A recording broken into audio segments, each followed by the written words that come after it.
Real quick, guys, I wanted to show you something. So I ordered some scales for my Spyderco Shaman from Aramis Akamadabadabal. Yep. So anyway, it's a Russian company out of off of eBay, and sometimes we don't know what we're getting with these things, especially from countries like Russia, China. Anyway, I just wanted to show you what I got for. I think these were like $80 or $90, something like that. But uh, I have to check on that. But anyway, the most important thing I've found is the centering, and the centering is dead on. You can adjust that a little bit if you had to, but it's good that you don't have to. And that's the main thing, I think. The second thing is how does the knife function? So that's where I ran into a little bit of an issue. First of all, let's take a look at them. They are beautiful. The material he's using is just fantastic. I mean, he took this plain Jane knife, and I mean, it's beautiful. Now, I love these.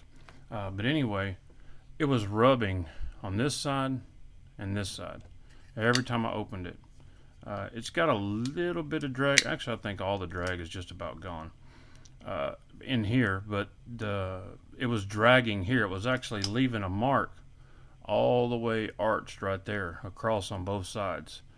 So I took it apart and I sanded the inside of this one and the inside of this one, put it back together, and it was still barely rubbing. So I did the same thing again. When you look at it, you can't tell. I didn't take enough material off that it changed the look of the scales. And I got to tell you, I'm pleased with the outcome. But the reason I'm making this video is if you're not a guy who takes your knives apart, these are not the scales for you.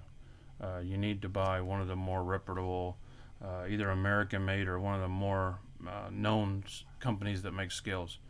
Flytanium or one of them, because this is going to take a little bit of work. Nothing hard, but some people have never taken their knives apart and they don't even sharpen them. Everybody's different. So if you're not one of those guys who tinkers with your knives pretty regularly, you might avoid these scales, even though it's not super difficult. And if you have any issues, give me a shout on Facebook, and I'll kind of show you what I did. But everything, the screws lined up really well. All the fit and finish is great. I'm pleased with them overall for what little bit I know about knives, and I was able to get it working very well in short order. So the things I've done to this one is remove the little nub that bumped through there, and I'm very, very pleased with that. I don't think it hurt the aesthetics of the knife at all. Decided not to do a finger choil yet. I may in the future. And then put the scales on here, and man, I couldn't be happier. I don't think there's another Shaman that I want. I really didn't want the Rex 45 or M4 or any of that. I'm just satisfied with the S30V. I didn't want to pay the premium price for that because this is a absolute user for me. I mean, I have plenty of show ponies. I needed one that looks good that I can use every day. So that's this one. So I'm gonna give you guys one last look at it, and we'll shut this show pony down. There's a quick look at the company. It was on eBay. It took about 3 weeks to get here, I think, 3 to 4 weeks. So anyway, if you're interested and you don't mind tinkering with your knife a little bit, it turns out phenomenal. I mean, if you get it like you wanted, the scales are beautiful. They speak for themselves. Beautiful carbon fiber. Anyway, y'all have a great day. God bless.